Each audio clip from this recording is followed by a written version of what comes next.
ठीक है, recording start कर रहे हैं अपन। रिकॉर्डिंग स्टार्ट हो चुकी। ठीक है,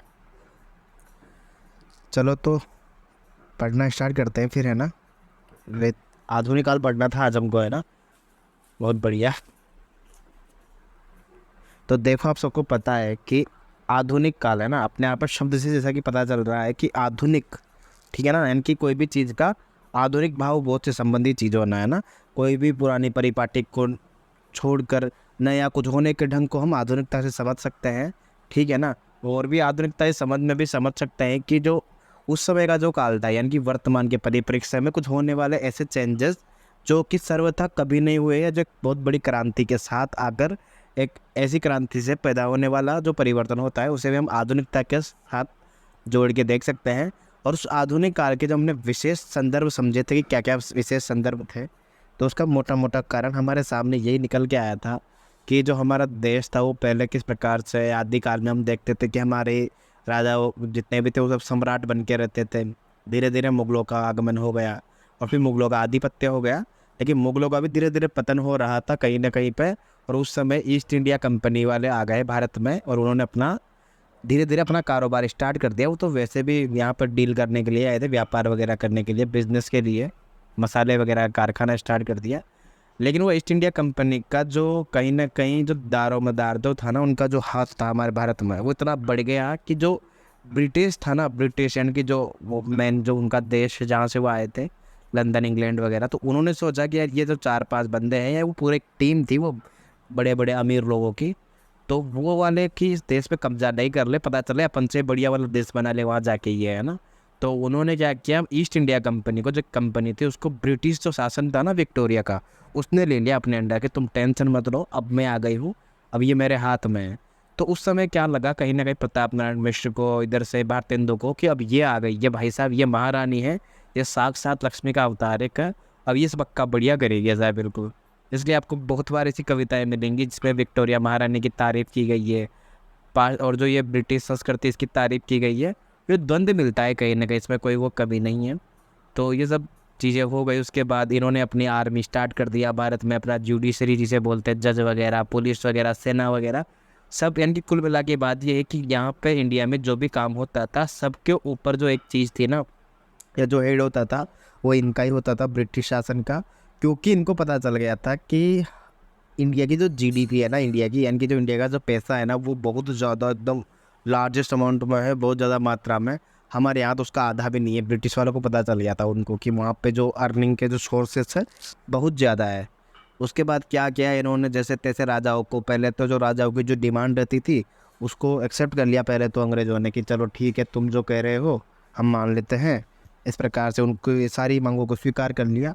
बाकी क्योंकि उनको तो डील करनी थी यहाँ पे कि एक बार अपना शिकंजा आ जाए, बस अपना हाथ रख लें इनके ऊपर, उसके बाद बताते हैं इनको, मज़ा चखाते हैं उसके बाद। तो ऐसे करके उन्होंने जैसे तैसे करके राजाओं से डील फाइनल कर ली। बाद में राजाओं को ही अपने चंगुल में इस प्रकार से फंसाया कि राजाओं को हराने लग गए दूसरे राजाओं से मिलके, क्योंकि इनको ये चाहिए था कि बस अपना पैसा नहीं जाए और अपना काम निकल जाए पूरी तरीके से। खूब सेल्फिश आदमी थे ये, और अपनी सेना लेकर राजाओं से लड़ते वगैरह थे एक प्रकार से। उनका पूरा युद्ध वगैरह में उनको हरा कर उनका पूरा जो साम्राज्य था, या जो उनका महल वगैरह था, उस पर अपना अधिकार जमा लेते थे। और वहाँ पर जितनी भी सामग्री थी, जितना भी जो काम की सामान थी है, उनको एक एक करके क्या करते थे, ये एक होम ड्यूटी भी लगा देते एक प्रकार से। एक ऐसा टैक्स होता था तो सीधा ब्रिटिश पे जाता था, इनकी जो ब्रिटिश जहाँ इनका देश है इनके पास जाता था वो होम ड्यूटी वाला पैसा, मोटा मोटा। मुझे देखो सच बताऊँ तो इतिहास की उतनी नॉलेज है नहीं, अगर होती तो आज मैं इतिहास का विद्यार्थी होता। तो हो सकता है मैं इस पे अलग से वीडियो बनाता, मतलब मुझे सच में ही रुचि तो है, पर उतने अच्छे टीचर्स वगैरह नहीं मिले, या फिर उतनी अच्छी किताबें मैंने अभी पढ़ी नहीं है, ये भी एक कारण हो सकता है। तो मोटा मोटा जितना मैं अपने दोस्तों से पूछता हूँ या जितना सुनता हूँ, 2-4 वीडियो देख के इधर उधर से, या थोड़ा बहुत पढ़ा है वहाँ से ही बता रहा हूँ। तो वो क्या करते थे, दो भी अच्छी अच्छी चीज़ें मिलती थी फिर वहाँ पर ले जाते थे। वो कहते ना लूट कर ले गए। लूट ऐसा नहीं कि कहीं जाके अंग्रेज जैसे बैंक में डाका डालते थे, डाका डाला था, मोटा मोटा करके ऐसे एक एक करके चीज़ें वो ले गए। और अपन को लगता था कि चलो ठीक है, अच्छा कर रहे हैं, समझ में नहीं आई थी सारी चीज़ें, है ना। लेकिन रीति काल का जो लेखन था वो आधुनिक काल में एक प्रकार से पूरा उल्टा पड़ गया, क्योंकि अब इनको समझ में नहीं आ रहा था कि कृष्ण की आराधना करें, नायक नायिका पे लिखें, या हमारे जो समाज में जो कुप्रथाएं चल रही है एक प्रकार से, इतना ज़्यादा जो दुराचार फैला हुआ है, इस पे लिखें। चाहे वो कुप्रथा गरीबी की क्यों ना हो, है ना। गरीबी भी एक प्रकार से कुप्रथा नहीं, लेकिन एक प्रकार से श्राप तो है ही सही ना, देखा जाए तो। जैसे बाल विवाह हो गया, इधर से दहेज प्रथा हो गई, ये भी कुप्रथा है। इधर से अगर मैं बात करूँ, ये डायन वगैरह जिसे बोलते हैं, उस पर स्त्रियों को मार डाला जाता था, है ना, सती प्रथा हो गई। तो वैसे गरीबी भी एक श्राप है, जैसे सती प्रथा एक श्राप है, देखा जाए तो, है ना। वैसे ही तो ये सारी चीज़ों से उनके सामने जब एक साथ ये चीज़ें आई ना, तो उनको समझ में नहीं आई कि किस प्रकार की। तो उस समय जो बुद्धिजीवी लोग थे, जो लिखना जानते थे, उनको समझ में नहीं आया कि किस प्रकार का लेखन किया जाए। तब जाकर उनके सामने विभिन्न परिवर्तन के बाद में ये वाला साहित्य निकल गया, जिसे हम आधुनिक काल का साहित्य कहते हैं। जिसमें भाषा को लेकर भी द्वंद्व हुआ, देशभक्ति को लेकर भी द्वंद्व हुआ, और विभिन्न प्रकार से सामाजिक अनुभूतियाँ हैं उन्होंने अपने काव्य में दिखाना हमको स्टार्ट कर दिया था। शिक्षा के क्षेत्र में काफ़ी परिवर्तन आया था। अंग्रेज़ों ने जो हमारे साथ भेदभाव किया था, या अंग्रेज़ों ने जिस प्रकार से भी यहाँ पर स्थापत्य स्थापित किया था, उसमें अंग्रेजी भाषा को विस्तार करने के चक्कर में पढ़ाई लिखाई का जो मार्ग था वो काफ़ी लोगों के लिए उन्होंने ओपन कर दिया था। इस बहाने से हमारे कुछ ऐसे लोग जो कि उनकी शिक्षा को समझकर भी अपनी शिक्षा को साथ लेकर चले, उन्होंने इस देश को आगे बढ़ने में काफ़ी ज़्यादा योगदान दिया। ये सारी चीज़ें चलकर साहित्य में भी बहुत ज़्यादा बड़ा योगदान प्रदान करती है कहीं न कहीं, है ना। हर चीज़ एक दूसरे से जुड़ी हुई होती है। अब आगे पढ़ते हैं। जो भी हमारा था परिस्थितियाँ, हम जो पढ़ रहे थे उसमें हम राजनीतिक परिस्थितियाँ हमने पढ़ ली थी। इसके बाद हम नए संबंध पढ़ रहे थे हम। इसके बाद हमने पढ़ लिया था शिक्षा का पश्चिमीकरण, ये भी मोटा मोटा पढ़ लिया था हमने। और इसके बाद जो अगला टॉपिक था वो था यातायात के साधन। थोड़ा बहुत उसको भी देख लेते हैं कि 19वीं शताब्दी में दुनिया भर में यातायात के साधनों में परिवर्तन हुआ था। भारतवर्ष में रेल, बस, स्टीमशिप आदि ने लोगों में राष्ट्रीयता और वैचारिक एकता की भावना भरने में सहायता पहुंचाई है। किसी भी राष्ट्र के आर्थिक विकास पर भी यातायात का विकास निर्भर करता है। ब्रिटिश काल के पूर्व भारत का आर्थिक ढांचा स्थिर और अविकसनशील था, इसलिए हम बैलगाड़ी के आगे नहीं जा सके। जितना आर्थिक विनिमय हो सकता था उसके लिए बैलगाड़ी से अधिक की आवश्यकता भी नहीं थी। दूसरी ओर इंग्लैंड की औद्योगिक क्रांति के कारण वहाँ के उद्योगपतियों के सामने ये समस्या आ गई कि अपने उत्पादन की खपत कहाँ करें, कारखानों के लिए कच्चा माल कहाँ से लाएं, ठीक है, भला उन्हें भारतवर्ष से अच्छा बाजार कहाँ मिल सकता है। फलस्वरूप उन्होंने ईस्ट इंडिया कंपनी की सरकार से भारत में रेलवे की स्थापना, सड़क निर्माण के लिए अनुरोध किया।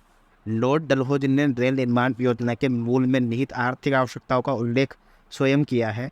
आर्थिक लाभ के अतिरिक्त अंग्रेजों को बाहरी आक्रमणकारियों और आंतरिक विद्रोह को अपने रक्षा के लिए गमन आगमन के लिए और ध्यान देना पड़ा। रेलवे और अच्छी सड़कों की सहायता से फौजों का एक स्थान से दूसरे स्थान तक पहुंचना भी आसान हो गया। स्पष्ट है कि इस देश के सांस्कृतिक, आर्थिक और राजनीतिक विकास के लिए ही इसका आयोजन नहीं हुआ था, बल्कि अंग्रेजों के अपने स्वार्थ साधन के लिए ही रेलवे का जाल बिछाया गया था। अच्छी सड़कें निर्मित की गई थी, ये अपने को यहाँ पे पता चल रहा है साफ पढ़कर। वैसे इसमें संदेह नहीं है कि रेलवे और सड़कों ने कृषि को व्यावसायिक बनाने में मदद पहुँचाई है। दुनिया सिमट कर कम हो गई है। विभिन्न क्षेत्रों के लोगों को एक दूसरे से अल्प समय में सुविधानुसार मिलने का अवसर मिला। छुआछूत, भेदभाव आदि में कमी आई है। अकाल के समय एक स्थान से दूसरे स्थान तक अन्न, वस्त्र आदि भेजने की सुविधा प्राप्त हुई। किताबों, पत्र पत्रिकाओं आदि को दूर दूर तक सरलतापूर्वक पहुंचाया जाने लगा था। इससे पुराने संकीर्ण विचारों भंग करने में भी सहायता मिली। बहुत बढ़िया। प्रेम और जनमत, प्रेस और जनमत, देखो मुझे तो यार क्या होगा, प्रेस की जगह प्रेम दिखाई दे रहा है। नई अर्थव्यवस्था और नवीन शिक्षा पद्धति के कारण भारतीय जनता में एक ऐसी चेतना उत्पन्न हो गई, क्या हो गई, कि जिसके आधार पर लोग अपनी कठिनाइयों को समझने और उनको दूर करने की कोशिश करने लगे। इसलिए प्रेस से बेहतर और साधन हो भी नहीं सकता है। भारतवर्ष में मुद्रण यंत्र स्थापित करने के लिए इनका जो श्रेय जाता है पुर्तगालियों को जाता है। सन 1550 में उन्होंने 2 मुद्रण यंत्र, है ना, मंगवाकर धार्मिक पुस्तकें छापने आरंभ कर दी। 1674 में ईस्ट इंडिया कंपनी द्वारा बम्बई में मुद्रण कार्य आरंभ किया गया। 18वीं शताब्दी में मद्रास, कलकत्ता, हुगली, बम्बई आदि स्थानों में छापेखाने स्थापित हो गए।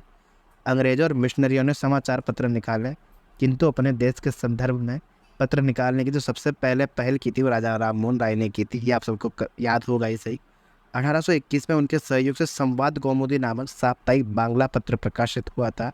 इसमें सामाजिक समस्याओं के संबंध में लेख रहते थे। राजा राममोहन राय ने सती प्रथा के विरुद्ध लगातार लिखना आरंभ किया, जिससे परंपरावादी हिंदू समाज उनके विरुद्ध हो गया था। इस पत्र को भी क्षति पहुंची। इसके पहले ही श्री रामपुर मिशन तत्वाधान में 2 और पत्र प्रकाशित हो रहे थे। समाचार दर्पण और दिग्दर्शन के नाम से। इनके प्रत्युत्तर में उन्होंने द मैनिकल मैगजीन का प्रकाशन किया था। फारसी भाषा में भी उनकी प्रेरणा से 2 पत्र निकले, जामे जहानुमा, मीरतुल अखबार। बम्बई से गुजराती प्रेस के तत्वाधान में 1822 में बॉम्बे समाचार निकलना शुरू हुआ। दैनिक पत्र के रूप में यह अब भी निकल रहा है। द्वारकानाथ टैगोर, प्रसन्न कुमार टैगोर, राजा राममोहन राय जैसे प्रगतिशील व्यक्तियों ने 1830 में बंगदूत पत्र की नींव डाली। 1830 ईस्वी में अंत तक कलकत्ता से 3 बंगला दैनिक, एक त्रिसाप्ताहिक और 2 अर्ध साप्ताहिक, 7 साप्ताहिक और एक मासिक समाचार प्रकाशित हो रहे थे। हिंदी का पहला पत्र उद्धत मानदंड 1826 में प्रकाशित हुआ था। बाद में कलकत्ता से प्रजा मित्र का प्रकाशन होने लगा। हिंदी का दैनिक पत्र सदा समाचार सुधावर्षण है। अब देखो, अब एक ही पंक्ति में कितने सारे प्रश्न इन्होंने समेट के दे दिए। उद्दंत मार्तंड का तो थोक के भाव में पूछा जाता है, लेकिन 1-2 बार जब समाचार सुधावर्षण का प्रश्न पूछा तो हवा निकल गई थी लोगों की कि पहला समाचार पत्र तो सबको याद होता है क्योंकि वो मंगलवार को निकलता था। मंगलवार को ही निकलता था ना, मुझे जहाँ तक याद आ रहा है। बिल्कुल, अगर मंगलवार को नहीं निकलता तो कमेंट करके बताना मुझे एक बार, और टेलीग्राम वाले बता सकते हैं मुझे लाइव में। समाचार ये उद्दंत मार्तंड तो वीक में निकलता था एक बार, जबकि सुधावर्षण वो है जो डेली निकलता था। तो दोनों ही याद रखना बड़ा आवश्यक है, बहुत ज़्यादा। श्याम सुंदर सेन के संपादक में कलकत्ता से निकला। 19वीं शताब्दी के उत्तरार्ध में पत्र पत्रिकाओं का प्रकाशन और भी अधिक संख्या में होने लगा। इससे नए विचारों और आदान प्रदान में सुविधा हुई। वे गलित सामाजिक नैतिक रूढ़ियों के विरोध में पत्रों का अच्छा उपयोग किया गया। इसके माध्यम से अंग्रेजी हुकूमत की उन कार्यवाहियों का भी विरोध शुरू हो गया जो देश हित के विरुद्ध पड़ती थी। इनमें वैज्ञानिक दृष्टिकोण और राष्ट्रीयता के प्रचार प्रसार में भी पर्याप्त सहयोग मिला। प्रेस की स्वतंत्रता को लेकर प्रारंभ से ही अंग्रेजों और भारतवासियों में टकराहट रही है। इस संघर्ष में भी राजा राममोहन राय ने पहल की थी।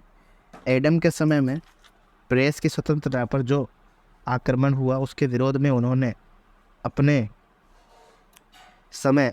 अन्य राष्ट्रीयवादी मित्रों के साथ कलकत्ता उच्च न्यायालय में आवेदन किया था। उन्होंने सरकार की इस कार्यवाही को अप्रजातांत्रिक, अव्यवहारिक और प्रतिक्रियावादी बताया था। रमेश चंद्र दत्त के अनुसार संवैधानिक ढंग से राजनीतिक अधिकार प्राप्त करने के संघर्ष की यह शुरुआत हुई थी। 1799 में बेलेजली ने प्रेस की स्वतंत्रता समाप्त कर दी है, ठीक है, 1799 पर 1818 में हेस्टिंग ने प्रेस संबंधी प्रतिबंधों को हटा दिया था और 1823 से प्रेस संबंधी अधिकार पत्र लेने का अधिनियम बना, जिससे 1835 में मेटकॉफ ने समाप्त कर दिया था। 1857 तक यही स्थिति बनी रही है। इसमें संदेह नहीं कि समाचार पत्रों के माध्यम से विचारों का विनिमय सहज हो गया था। भारतीय पुनर्जागरण के लिए प्रेस का वरदान अत्यधिक मूल्यवान सिद्ध हो गया था। पुनर्जागरण के नेताओं ने इस माध्यम का पूरा उपयोग किया। मुद्रण आलियों का प्रभाव साहित्य के लिए भी अत्यंत हितकर सिद्ध हुआ था। भारतेंदु के समय शायद ही ऐसा कोई साहित्यकार रहा हो जिसका संबंध किसी न किसी पत्र पत्रिका से न रहा हो।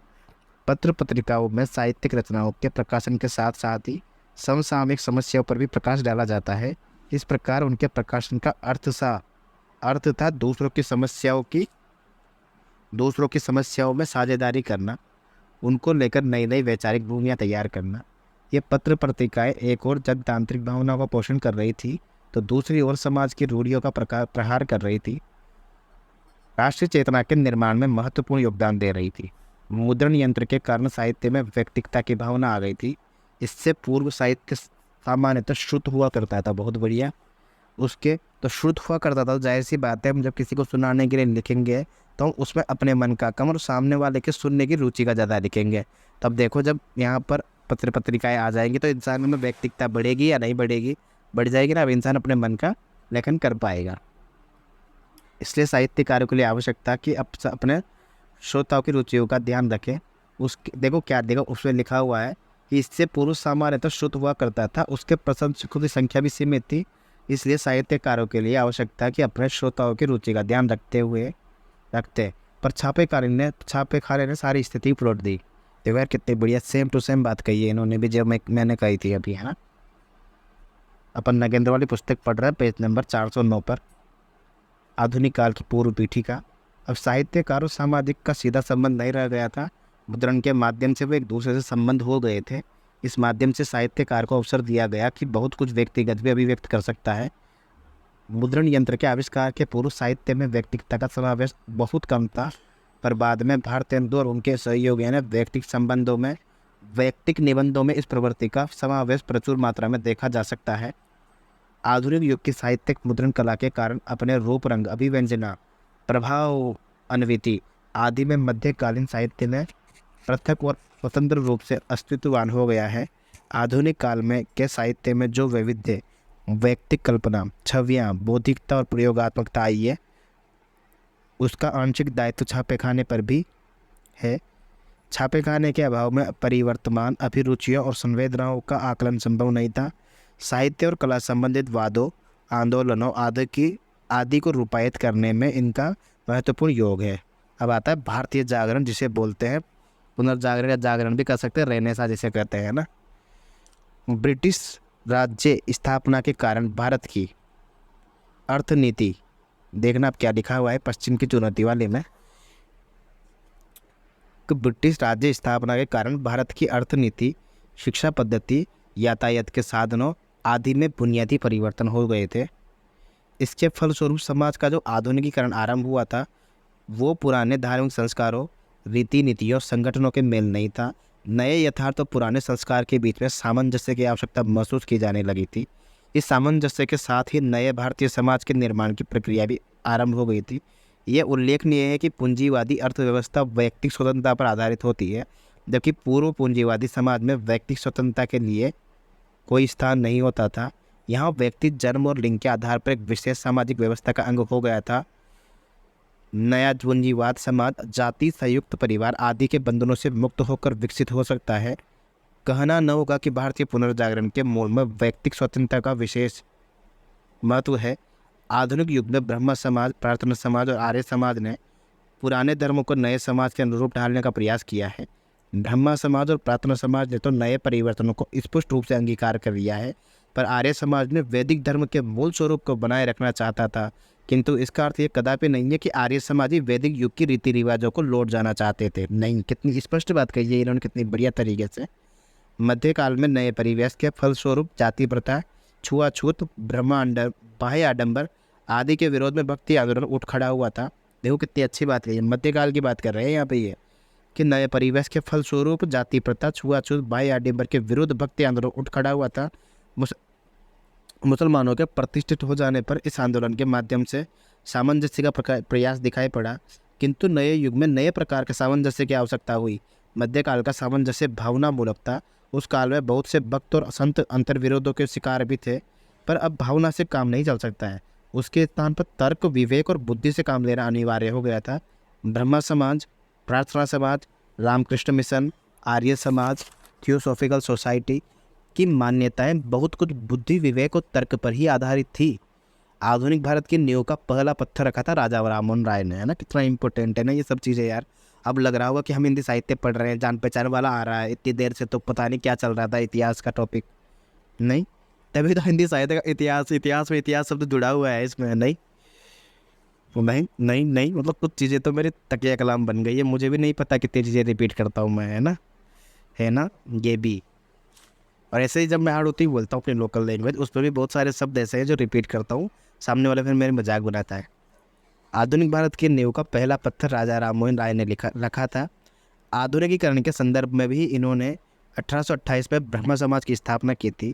अरबी और फारसी का उन्हें बहुत गहरा ज्ञान था।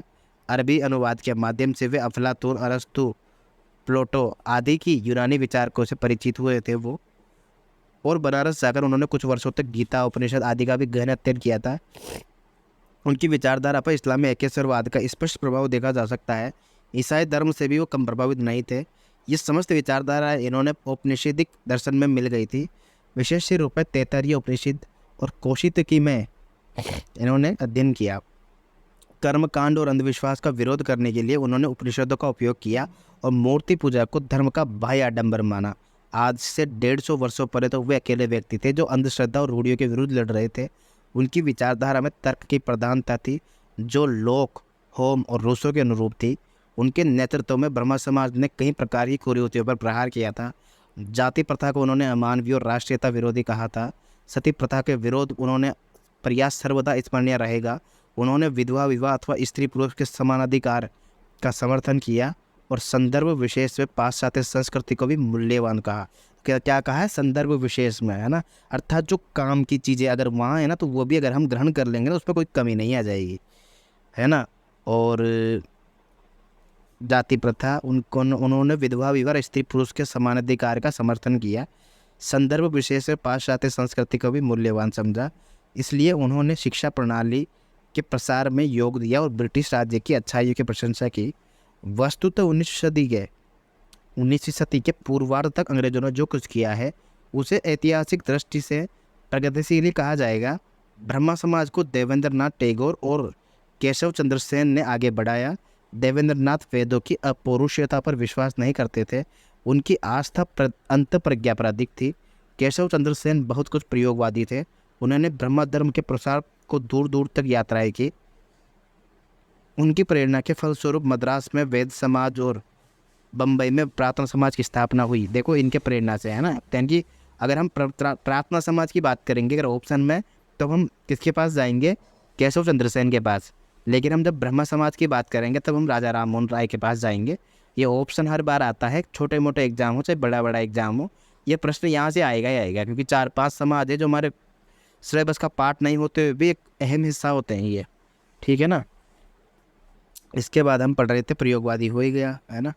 राजा राममोहन राय की तार्किकता, बौद्धिकता तक ही अपने को सीमित नहीं रखकर वैष्णवों के भजन कीर्तन को भी और भी आकर्षित किया। देखो कितनी बढ़िया बात है, राजा राममोहन राय की तार्किकता और बौद्धिकता तक ही अपने को सीमित न रखकर वे वैष्णवों के भजन कीर्तन की ओर भी आकर्षित हुए और ईसाई धर्म की ओर भी अधिक झुकते गए। अब इससे क्या कर सकते हैं ये बताओ? इससे क्या धर्म विरोधी कर सकते हैं क्या राजा राममोहन राय को? नहीं कर सकते बिल्कुल भी, ठीक है। इसके बाद हम पढ़ते हैं न आकर्षित हुए, ईसाई धर्म की ओर भी वो अधिक झुकते चले गए। उनके कारण ब्रह्म समाज में 2 बार फूट पड़ी और दोनों बार उन्होंने अलग अलग संस्थाएं बनाई। एक था साधारण ब्रह्म समाज और एक था नव वेदांत। केशव चंद्र सेन के बाद ब्रह्म समाज में कोई ऐसा व्यक्ति नहीं हुआ जो शिक्षित समाज की प्रभावित करता। 1464 में बम्बई और पूना में केशव चंद्र सेन का आगमन हो गया था। उनके प्रभाव से 1867 में प्रार्थना समाज की स्थापना हुई थी। इसके प्रमुख नायक थे महादेव गोविंद रानाडे। जब ऑप्शन में वो ना हो तो ये भी लगा सकते हैं, इसका भी प्रश्न यूजीसी नेट में तो थोक के भाव में पूछा जाता है हर बार। वे 19वीं शताब्दी के प्रथम बुद्धिजीवी, विधिवेता और मेधावी व्यक्ति थे। देश और समाज का कोई ऐसा पक्ष नहीं था जिसकी ओर उनकी दृष्टि नहीं थी। सामाजिक रूढ़ियों और अंधविश्वासों के विरुद्ध वो निरंतर संघर्ष करते थे। उन्होंने धार्मिक और सामाजिक समस्याओं का तर्कपूर्ण ढंग से विचार किया और भागवत धर्म का अनुसरण करते हुए संकीर्ण विचारधारा को कभी भी प्रश्रय नहीं दिया। मध्यकालीन महाराष्ट्र संतों के प्रति उनकी गहरा आस्था थी और उनके विचारों को कहीं भी वो प्रतिक्रियावादी नहीं मानते थे, न ही वो कहीं पूर्वाग्रह था उनका कुछ। अतीत के लिए उनके मन में बहुत ज़्यादा आदर था, किंतु इसका अर्थ यह नहीं है कि वो अतीत के सभी चीज़ों को लेकर पुनः प्रतिष्ठा करना चाहते थे। पुराने आचार विचार और संस्थाओं को उनके मूल रूप में पुनः स्थापित करने में पुनरुत्थानवादियों में उनका विरोध था। उन्होंने साफ लिखा है कि मूल मृत अतीत को कभी भी जीवित नहीं किया जा सकता है। उनके अनुसार समाज जीवित अवयव का संगठन है जिसमें परिवर्तन की प्रक्रिया बराबर चलती रहती है। इस प्रक्रिया के बंद हो जाने पर समाज मुर्दा हो जाएगा। गोविंद रानाडे कहते हैं कि जिस एक सुधार पर बार बार बल दिया जाता है वही मनुष्य की समानता। वे जाति प्रथा के विरुद्ध थे और अंतर्जातीय विवाह के बिल्कुल पक्षधर थे। स्त्री शिक्षा पर बराबर उन्होंने बल दिया था।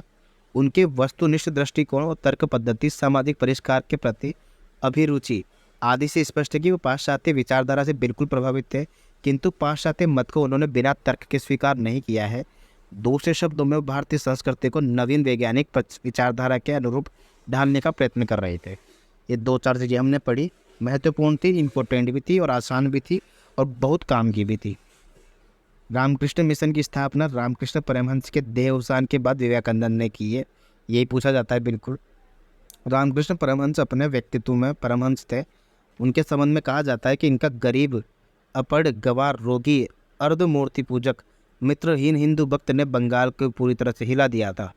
कितनी बड़ी बात है। बिल्कुल कहा जाता है कि साक्षात माता जो है ना, माता कंकाली से कहते साक्षात दर्शन देती थी इनको। उनके योग्य शिष्य विवेकानंद ने उन्हें बाहर से भक्त और भीतर से ज्ञानी कहा है। बहुत इंपॉर्टेंट बात है ये, है ना। स्वयं विवेकानंद के में ठीक इसका उल्टा है। 1893 में विवेकानंद विश्व धर्म संसद में सम्मिलित होने के लिए शिकागो गए थे। उनकी वक्ता अच्छा जो जिसे मतलब बात करने का जो तरीका है, वक्ता से प्रभावित होकर न्यूयॉर्क हेराल्ड ट्रिब्यून ने लिखा था कि विश्व धर्म संसद में विवेकानंद सर्वश्रेष्ठ व्यक्ति थे। उनको सुनने के बाद ऐसा लगता था कि उस महान देश में धार्मिक मिशनों को भेजना कितनी बड़ी मूर्खता थी। विवेकानंद का मुख्य प्रयोजन रामकृष्ण परमहंस के उपदेशों का प्रचार करना था, लेकिन सामाजिक कार्यों में उनकी गहरी रुचि थी।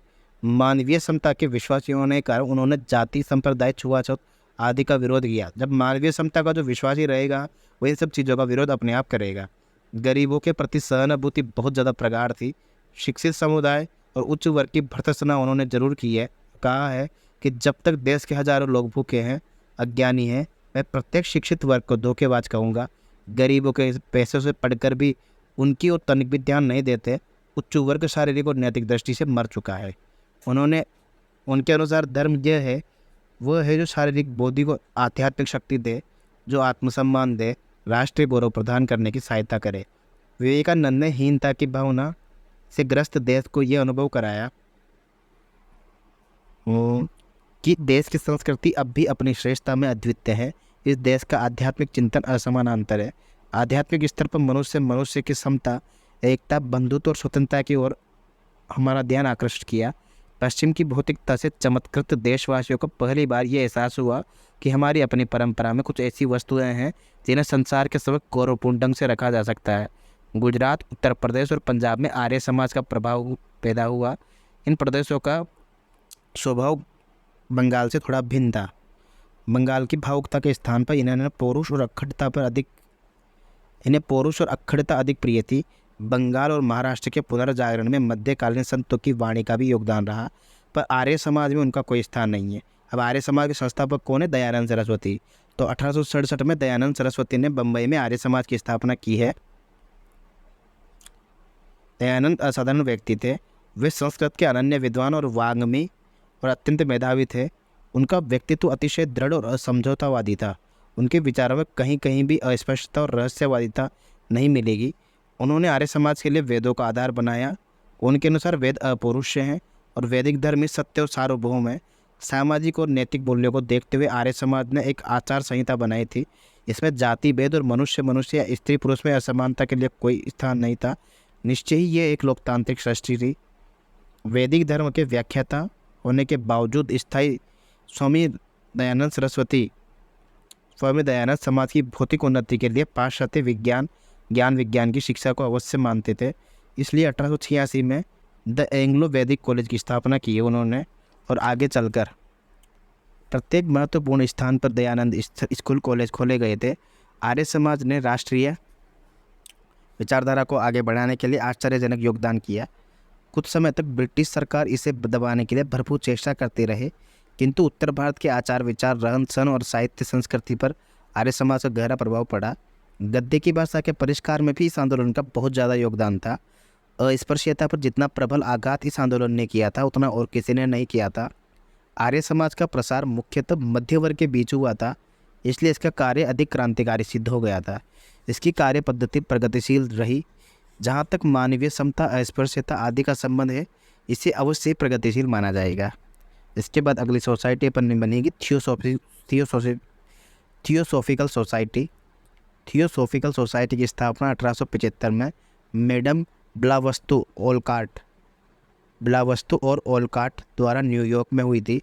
ये आंदोलन भारतीय धार्मिक परंपरा पर आधारित था। सोसाइटी के संस्थापक 1879 में भारतवर्ष पहुँचे और 1882 में मद्रास में इसकी शाखा खोल दी। इस संस्था को इंग्लैंड की शाखा से संबंधित श्रीमती एनी बेसेंट 1893 में भारत और सोसाइटी के विकास में तन से जुट गए। अपने गतिशील व्यक्तित्व और असाधारण वक्रता वाली शक्ति से, है ना, वक्तृत्व क्या लिखा हुआ है, अरे वक्तृत्व है ना, इनकी बोलने की वही शक्ति के कारण उन्होंने अनेक शिक्षित भारतीयों को आकृष्ट किया। श्रीमती बेसेंट ने समस्त देश का दौरा किया और हिंदू धर्म की आध्यात्मिकता के पक्ष में ओजस्वी भाषण दिए। थियोसॉफ में अपने आदर्शों की मूर्त देने के लिए उन्होंने शिक्षा संस्थाएं भी खोली और बनारस का सेंट्रल हिंदू कॉलेज इसी तरह की संस्था है। बंगाल, महाराष्ट्र, उत्तर भारत में नए धार्मिक आंदोलन के विरुद्ध पुनरुत्थानवादी प्रक्रिया आरंभ हुई। बंगाल में राधाकांत देव ने राजा राममोहन राय के ब्रह्मा समाज के विरोध में धर्म समाज की स्थापना की। ये बिल्कुल काम का नहीं है अपना, बाकी नीचे चलते हैं अपन। ठीक है, ये जहाँ तक अपन ये 5-6 सोसाइटियाँ पढ़ी है, सारे के सारे इंपॉर्टेंट हैं। इनका क्रम से भी पूछा जाता है इनको, और इनके संस्थापक कौन कौन है ये भी पूछे जाते हैं। आज हमने थोड़ा बहुत विस्तार से पढ़ लिया, कोई बात नहीं है। मुझे बताइए आज जो आपने विस्तार से पढ़ा है, इतना ही आपने पढ़ा होगा, इसके बाद कभी विस्तार से आप पढ़ोगे नहीं दोबारा, तो कभी कभी तो विस्तार से पढ़ लेना चाहिए। मध्यकालीन से आधुनिकता की ओर, ठीक है। अब देखते हैं यार इसमें कब शुरू होगा हमारा आधुनिक काल। वैसे वास्तव में अभी तो अपन ये पढ़ेंगे मध्यकालीन से आधुनिकता की ओर किस प्रकार से गए, फिर उत्तर आधुनिक विमर्श से, हाँ इसमें हम संरचनावाद पढ़ेंगे, अच्छी बात है। आधुनिकतावाद पढ़ेंगे, उत्तर आधुनिकतावाद पढ़ेंगे, उत्तर संरचनावाद पढ़ेंगे, तो अच्छी बात है। ये भी कोई अच्छी मतलब कम बात नहीं है, बहुत अच्छी चीज़ें हैं सारी की सारी। और उत्तर आधुनिकतावाद ये सारी पाश्चात्य संस्कृति के देन है। नारी विमर्श पढ़ेंगे थोड़ा बहुत, और उसके बाद आ जाएंगे हम भारत हिंदू युद्ध पे 436 नंबर के पेज पे। हो सकता है आज ना आए, कल आ जाए, तो थोड़ा सा देखना ही पड़ेगा ये अपन को, है ना, कि मध्यकालीनता से आधुनिकता की ओर। यद्यपि अंग्रेजों ने इस देश में नई अर्थव्यवस्थाएं, औद्योगिकता, संचार सुविधा, प्रेस आदि को अपने निजी स्वार्थ के लिए स्थापित किया था, फिर भी इससे भारत का हित ही हुआ था। एक स्थिर व्यवस्था से एक छोड़कर देश को नूतन गुत्यात्मकता का अनुभव हुआ, परंपराएं टूटने लगी। नए परिवेश में ऐतिहासिक मांग के फलस्वरूप लोग अपने को नए ढंग से ढालने लगे। आधुनिक काल में पुनर्जागरण का उल्लेख किया जाता है। उसके मूल में ये बदलती हुई परिस्थितियाँ थी। इस पूर्व धर्म मुख्यतः पारलौकिक आकांक्षाओं से संबंध था, किंतु आधुनिक काल में यह इहलौकिक आकांक्षाओं का भी वाहक बना। पूंजीवादी समाज में भौतिकता के फलस्वरूप धर्म सुधारकों को इस तरह का बना धारण करना पड़ा, या यूँ कहिए कि उसके लिए बाध्य होना पड़ा। भारतीय धर्म और संस्कृति के संबंध में अंग्रेज प्रशासक और ईसाई मिशनरियों के आक्रामक रुख के कारण धर्म सुधारकों के लिए धारदार मार्ग से गुजरना आवश्यक हो गया था। एक और उन्हें विदेशियों के समक्ष अपने धर्म और संस्कृति की वकालत करनी पड़ी, दूसरी ओर देशवासियों के समक्ष धर्म का नया अर्थापन करना पड़ा। इस प्रकार हर बात को तर्कसंगत बनाने की दिशा में जो पहल की गई थी वह बहुत फलदायक सिद्ध हो गई। इस संक्रांति काल में धर्म का पल्ला पकड़ना बहुत आवश्यक था। बहुत अच्छी बात है यार, संक्रांति काल उसे कहते हैं जहाँ पर दो पाइप जुड़ते हैं। जैसे आप दो पाइप जुड़ना आप देखा होगा ना आपने कभी कभी, जैसे जहाँ पे एक पाइप में पानी बह रहा है, दूसरा पाइप आपने जोड़ा आगे पहुँचाने के लिए, तो जहाँ वो पाइप जोड़ा जाता है ना वहाँ सबसे ज़्यादा प्रेशर रहता है। तो जब कोई भी संक्रांति काल होता है ना, तो समझ लो उस जगह सबसे ज़्यादा प्रेशर होता है। संक्रांति काल होता है कि पुराना जो समय है वो भी चल रहा है, और अभी हम पूरी तरह से आधुनिक भी नहीं हो पाए हैं, उस समय को कहते हैं संक्रांति काल। जैसे मान सकते हो कहीं ना कहीं जो हमारी एज ग्रुप के जो लोग हैं, कहीं ना कहीं हम 90s में पैदा हुए कहीं ना कहीं, है ना, जैसे कि सभी 2000 के पहले के होंगे मुझे जहाँ तक लगता है ना। तो हमने जिस हिसाब से पढ़ाई वगैरह की थी शुरू में बचपन में, वो भिन्न थी, और आज के समय में जो बच्चों को जो पढ़ाई मिल रही है वो भिन्न है कहीं ना कहीं, है ना। तो हमारा एक संक्रमण का दौर हम कह सकते हैं संक्रांति काल का। और सबसे ज़्यादा है जो हमारे पापा मम्मी का है कहीं ना कहीं, वो पुराने तरीके से पुराने नहीं रह गए हैं, और आज मोबाइल के दौर में, टेलीविज़न के दौर पर, इंटरनेट के दौर में पूरी तरह से आधुनिक भी नहीं बन पा रहे हैं। तो ये भी एक प्रकार का संक्रमण का दौर जिसे कह सकते हैं संक्रांति काल, उनके लिए भी है ना। तो ये जो उस समय का संक्रांति काल था वो क्या था कि संक्रांति काल में धर्म का पल्ला पकड़ना बहुत ज़्यादा ज़रूरी होता है, और जो था भी सही, क्योंकि धर्म जो होता है ना यार, धर्म अनिवार्यतः समाज सुधार के साथ जुड़ा हुआ था। पुराणपंथी और सुधारक दोनों ने अपने मत के प्रचारार्थ में धर्मशास्त्रों की शरण लिए। राजा राममोहन राय अकेले ऐसे व्यक्ति थे जिन्होंने शुद्ध बुद्धिवादी कहा जा सकता है। सती प्रथा के उन्मूलन के लिए उन्होंने धर्मशास्त्रों की गवाही की आवश्यकता हुई। विद्यासागर ने सिद्ध किया है कि धर्मशास्त्रों में वेधव्य का कोई विधान नहीं है भाई। दयानंद सरस्वती सामाजिक सुधारों को वेदता देने के लिए वेदों की ओर उन्मुख हुए। उन्होंने अपने मत के पुष्टार्थ वेदों का नया अर्थ भी किया। वो कहते हैं ना कि यार जो जिस भाषा में समझना चाहता है उसको उसी भाषा में समझाओ। इन लोगों को बस धर्म से कोई चीज़ बोल दो। मेरा एक दोस्त था, साथ में रहते थे वहाँ पे मुंबई, जब हम रहते थे फ्लैट में, कंपनी में जॉब करते थे, तो वो मतलब एक जोक मारा करता था कि यार चेतन एक काम कर, कभी भी किसी को कोई बात बतानी हो ना तो रेंडम तो रामचरितमानस से, भागवत गीता से रेंडम कोई पेज नंबर ले ले और उसका कोई भी रेंडम श्लोक ले ले कि पता है भाई खाना है ना ऐसा नहीं खाना चाहिए, खाना है ना इस तरीके से खाना चाहिए। भगवत गीता के पेज नंबर 66 में दूसरे नंबर के श्लोक में ये बात लिखी हुई है कि हमेशा खाना खाते समय ना आलती पालती लगाना चाहिए और आवाज़ नहीं निकालनी चाहिए। तो ऐसे रैंडम कोई भी पेज संख्या लेके बतानी चाहिए, सामने वाले के दिमाग में वो बात है ना फिर जाके बैठ जाएगी। हालांकि उसने मजाक में कहा था, लेकिन कितनी बढ़िया बात है ना, मज़े लगते रहते थे वहाँ पर। खाली टाइम पे क्या ही करते हम, वो बड़ा मतलब याद आता है वो टाइम। तो राजा राम मोहन राय अकेले ऐसे व्यक्ति थे, अपने पढ़ ही लिया। तो इन्होंने क्या किया, वही धर्म ग्रंथों का आश्रय लिया और उन्हीं के माध्यम से चीज़ें बताई कि क्या चीज़ें सही है क्या चीज़ें गलत है। तो फिर वो बोल भी रहा था, मैंने कहा ऐसे तो मान ले कि किसी अगली बार दोबारा कोई पूछे कि तूने कौन से पेज नंबर पे बताया था और अपन भूल जाए तो उसने कहा था कि यार कभी भी डाटा ऐसा नहीं देना चाहिए। अगर तू श्लोक संख्या 1 बताए ना तो पेज नंबर 23 बताया कर, ताकि 1 2 3 का वो बन जाए ग्रुप, है ना। तो ऐसे में तो इतना दिमाग लगाता था वो बंदा ऐसा। और एक चीज़ उसकी बड़ी खास थी, वो सेल्स में था एक्चुअली। तो उसके नीचे काफ़ी सारे बंदे काम करते थे, जो मतलब कोर्स सेल करते थे। तो उसका एक फेवरेट डायलॉग हमेशा आता है कि यार बहुत बढ़िया, वेरी गुड यार, वेरी गुड, एकदम बिल्कुल एक नंबर एक नंबर, इस टाइप से। हालांकि एक नंबर तो मैं ज़्यादा बोलता था ऑफिस में, और ये पूरे ऑफिस में फेमस हो गया था एक नंबर वाला। तो जब भी कोई मुझसे मिलता था तो यही बोलता था कि एक नंबर यार, एक नंबर। वेरी गुड वाला उसका डायलॉग था एकदम, वेरी गुड यार, वेरी गुड। तो उसका ये बढ़िया था। और तो उसके तो खैर काफ़ी सारी बातें हैं, अगर सुनाऊंगा तो काफ़ी ज़्यादा टाइम लग जाएगा। पर्सनल नहीं होते हैं बिल्कुल भी। तो दयानंद सरस्वती सामाजिक सुधारों को वैधता देने के लिए वेदों की ओर उन्मुख हुए। उन्होंने अपने मत के पुरुषार्थ वेदों का नया अर्थ भी किया। धीरे धीरे तर्क की संगति पर विशेष बल दिया जाने लगा। इससे रूढ़ियों को उच्छिन्न करने में सुविधा हुई। फलतः परंपरावादी और धर्म सुधाकर लोगों को दोनों ही अतीत के गौरव को जागृत करने में सफल हुए। इससे भारतीयों और आत्मसम्मान का बोध हुआ और बराबरी के स्तर पर पश्चिम का सामना करने तथा स्वतंत्रता की मांग करने का आत्मविश्वास मिला। यद्यपि परंपरावादी लोग धर्म सुधार में आस्था नहीं रखते थे, फिर भी राष्ट्रीयता पर उन्होंने अत्यधिक बल दिया था। उनका कहना था कि राष्ट्रीयता में सभी सुधार समाविष्ट हैं। वस्तुतः जिन्हें परंपरावादी कहा जा सकता है, इस अर्थ में कहा जा सकता है, उस अर्थ में परंपरावादी नहीं थे। रेडिकल भी पूरे तौर पर रेडिकल नहीं थे। परंपरा के निरंतर को देखते हुए समझ से केवल उचित चयन की है, क्योंकि परंपरा की निरंतरता में कुछ अंश नए युग के प्रसंग में भी सार्थक होते हैं। Dot dot dot dot.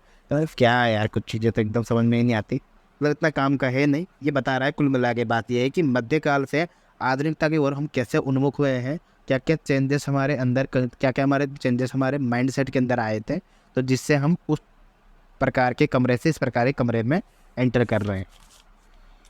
इसके बाद अगले पेज पे देखो आप, पेज नंबर 414 पे।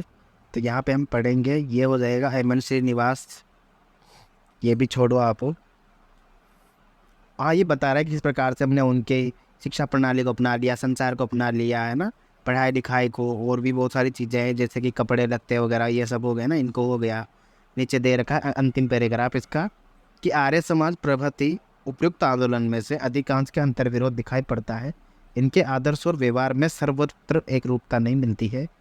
ठीक है, उदाहरणतः टैगोर परिवार ब्रह्मा था। ब्रह्मा समाज में मूर्ति पूजा के लिए कोई स्थान नहीं है, पर टैगोर परिवार खूब धूमधाम के साथ दुर्गा उत्सव मनाता है। ठीक है ना।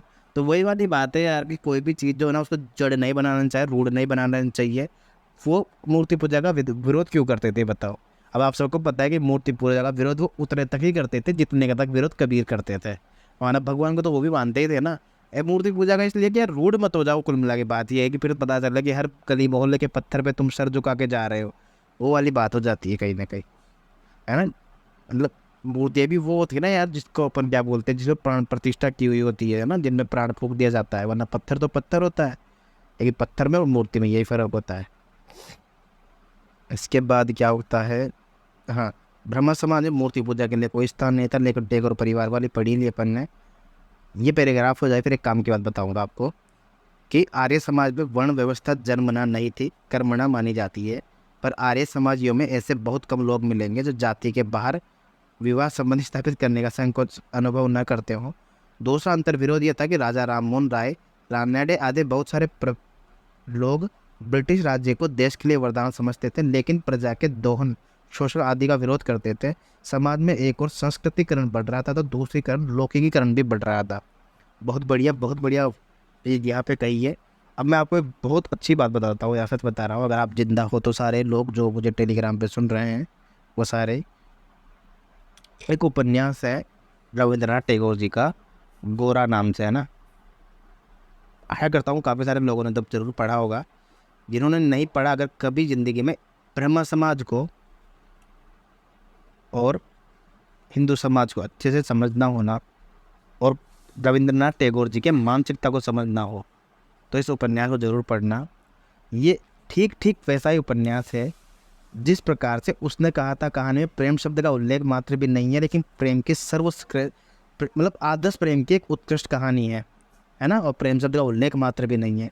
उसी प्रकार गोरा जो उपन्यास है वो इतना बेहतरीन उपन्यास है कि प्रेम शब्द का उल्लेख मात्र भी नहीं है उसमें भी देखा जाए तो, पर उसमें भी डिटेल्स हैं, सारी चीज़ें उसमें दिखाई गई है कहीं ना कहीं, है ना। उसमें वही बताया गया है कि ब्रह्म समाज जो कि अंग्रेजों से या फिर ईसाइयत को देन को मानता है, या कहीं ना कहीं उसमें मूर्ति पूजा खंडन वगैरह किया गया है, लेकिन वहाँ पर भी मानवीयता जो है ना व्याप्त हो सकती है, वहाँ पर भी मनुष्य मिल सकते हैं। और हिंदू समाज जो कहीं ना कहीं एक आदर्श बना हुआ है हिंदुस्तान में, उसमें भी हो सकता है कि कुछ खूब प्रथा वाले लोग या फिर जो एक प्रकार से मतलब बुरे लोग हो सकते हैं जो कहीं ना कहीं धर्म के आड़ में कुछ बुरा कर रहे हो। तो इसमें क्या होता है, जो गोरा नाम का जो मेन कैरेक्टर होता है ना, बंदा, इसी के नाम के समान है वो गोरा, है ना। क्योंकि एकदम ऐसा लगता है जैसे कोई शिव जी नहीं होते कि एकदम बिल्कुल एकदम हट्टा कट्टा बंदा होता है, एकदम तिलक लगाता है और इतना शाली, ऐसा नहीं है कि ये तो मतलब कोई एकदम जड़ मिट जाएगा एकदम कोई मारने कारने पर ये होता है कि एकदम बिल्कुल कट्टर होता है एकदम, है ना। और अपने घर में जहाँ पे वो उसकी माँ का बना हुआ खाना तो खाता है, पर वो जो क्या बोलते हैं शायद माँ का हाथ का बना हुआ खाना खाता है, लेकिन जो काम वाली बाई होता है उसका खाना नहीं खाता है। उसके पिता उसको हमेशा दूर दूर रखते हैं, उससे उससे पिता मना करते हैं कि तो इतना कट्टर मत रहा कर, जबकि पिता खुद कट्टर हिंदू थे वो, है ना, एकदम बिल्कुल प्रकांड विद्वान टाइप से मंत्र साधना करते थे। और उसका एक परम मित्र था विनय नाम का, है ना। पूरा बंगाली टच मिलेगा आपको इसमें। इसका अनुवाद किसने किया है पता है हिंदी में? अज्ञे ने किया इसका अनुवाद हिंदी में, बहुत फेमस है, पूरा बंगाली टच मिलेगा। और बड़े फेमस फेमस पात्र है इसमें, सुचरिता ललिता नाम से हैं। और इतना बढ़िया है ना यार, इसमें भी लव स्टोरी टाइप का तो है ही सही, थोड़ा बहुत विनय की और ललिता की। गोरा की कोई लव स्टोरी इसमें नहीं मिलती है, पर अंत में थोड़ा बहुत फील आ जाएगा आपको कहीं ना कहीं गोरा की लव स्टोरी है। और इतना मार्मिक उपन्यास है यार सच में, मतलब कि और कोई नेगेटिव नहीं है बिल्कुल भी, कुछ भी नकारात्मकता इस उपन्यास के अंदर नहीं है। एकदम सीधा सालीन उपन्यास चलेगा और इस तरीके से ख़त्म हो जाएगा कि पता भी नहीं चलेगा कि कब ख़त्म हो गया। अच्छा खासा बड़ा है वैसे तो, पर बताया गया है कि किस प्रकार से इंसान तो इंसान ही होता है, सबसे पहले इंसान इंसान होता है, बाद में धर्म है, बाद में समाज है।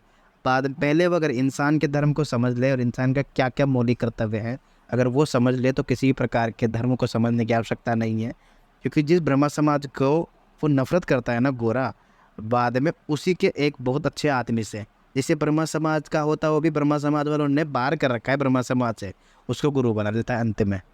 और लास्ट में जो वो उनकी जो खाना बनाने वाली बाई होती है ना, उससे बोलता है जा तू पानी लेके आ, और उसके हाथ का पानी पीता है और वहाँ पे उपन्यास ख़त्म हो जाता है। वो क्यों होता है मैं आपको कहीं ना कहीं जो है ना वो क्या बोलते हैं उसको, वो नहीं दूंगा, क्या बोलते हैं उसको यार वो, है ना, मतलब आपकी जो जिज्ञासा उसको ख़त्म नहीं करूँगा। लास्ट में 2 पेज पे 3 पेज में एक ऐसी चीज़ निकल के सामने आती है उस गोरा के सामने कि वो पूरे संसार भर में, है ना, मतलब कुछ चीज़ों को जानने के लिए घूमता फिरता है पूरे संसार की, वो है ना घूमता है वहाँ पे, है ना, कि सच को जानने के लिए, धर्म को जानने के लिए। और उसको धर्म का जो ज्ञान है ना उसके घर में हो जाता है। एक दिन ऐसा आता है कि उसको 1 सेकंड में उसके दिमाग में कोई भेदभाव नहीं रह जाता। वो मतलब किसी के घर भी आ जा सकता है, किसी के साथ भी बैठ सकता है, किसी के साथ भी खा सकता है। सारा जो द्वंद्व था ना उसके जीवन भर का, वो द्वंद्व उसके घर में ही मिट जाता है सिर्फ 1 मिनट में। वो लास्ट में पता चलेगा आपको कि क्यों मिट जाता है। और बड़ा अच्छा उपन्यास है। उसके ऊपर दूरदर्शन पे एक सीरियल भी बना है गोरा नाम से ही, 26 एपिसोड का बना है वो। पर 26 एपिसोड 20-20 मिनट के हिसाब से कितना ही टाइम में क्या ही बता देंगे वो उस एपिसोड में तो। लेकिन अगर आप देखना चाहो तो गोरा नाम से पूरा आपको सीरियल भी मिल जाएगा डीडी नेशनल पे। बाकी अगर उपन्यास पढ़ना चाहो ना तो ऐसा उपन्यास है कि आप मतलब उसकी खुमारी से निकल नहीं पाओगे, ज़िंदगी भर नहीं निकल पाओगे। मतलब मैं जब अभी बोल रहा हूँ तो सोच सकते हो आप कि मैं कितना अंदर से जाके बोल रहा हूँ। अभी तक भी वो खुमारी नहीं गई है गोरा उपन्यास की। और वहाँ से हमको पता चलता है कि रविंद्रनाथ टैगोर इसी प्रकार से, मतलब जो राष्ट्रीय कवि जिसे कहते हैं ना, गुरुदेव जिसे कहते हैं, ऐसे नहीं है नोबेल पुरस्कार उनको ऐसे नहीं मिल गया है ना, पूरे योग्य थे वो इस चीज़ के लिए। तो बस आज के लिए इतना ही काफ़ी है ना, काफ़ी टाइम हो गया।